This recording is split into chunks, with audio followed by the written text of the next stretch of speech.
açıdan abi daha içeri doğru.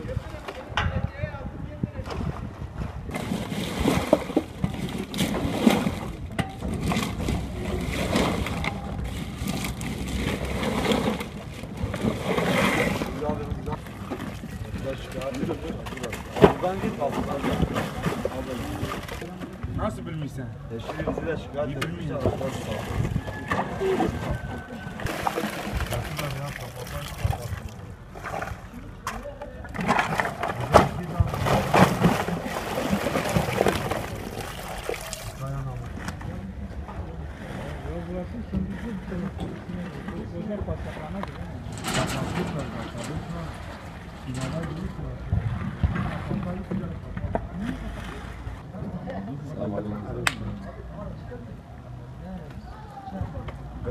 Vallahi belediyenin temizliğini yapıyor abi.